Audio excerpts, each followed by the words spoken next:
పాకిస్తాన్ దగ్గర చైనా యుద్ధ విమానాలు ఆల్రెడీ ఉన్నాయి. ఇప్పుడు పాకిస్తాన్ ఈ మధ్యన వెళ్ళి అమెరికా చంకలో దూరింది. దాంతో చైనాకు కోపం వచ్చింది.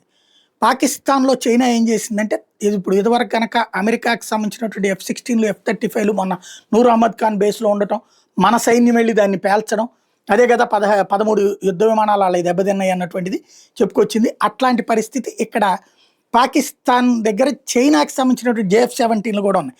అయితే వాటిని ఇప్పుడు చైనా తీసుకెళ్ళి ఇరాన్కి ఇవ్వబోతుంది. పాకిస్తాన్లో ఓ రకంగా చెప్పాలంటే పాకిస్తాన్ని తమ పార్కింగ్ ప్లేస్ కింద పెట్టుకుంటున్నారు అనాలి, లేదంటే కనుక లీజుకి వాడుకుంటున్నారు అనుకోవాలన్నమాట. ఇప్పుడు మనకు కనుక సరుకులు ఎక్కువ ఉన్నప్పుడు గోడౌన్లో దాచిపెట్టుకున్నట్టుగా వీళ్ళ దగ్గర ఉన్న యుద్ధ విమానాలు, అమెరికన్ యుద్ధ విమానాలు, చైనా యుద్ధ విమానాలు పాకిస్తాన్లో అటు పెట్టుకుంటున్నారు. ఇప్పుడు పాకిస్తాన్కి చైనాకి విభేదాలు పెరుగుతున్నటువంటి నేపథ్యంలో అమెరికాకి దగ్గర అవుతున్నటువంటి వేళ ఆ యుద్ధ విమానాన్ని తీసుకెళ్ళి ఇరాన్కి ఇస్తుందట. JF-10 ఫైటర్ జెట్స్ని పాకిస్తాన్ నుండి ఇరాన్కి షిఫ్ట్ చేయబోతుందట రాబోయేటటువంటి 3 నెలల్లో.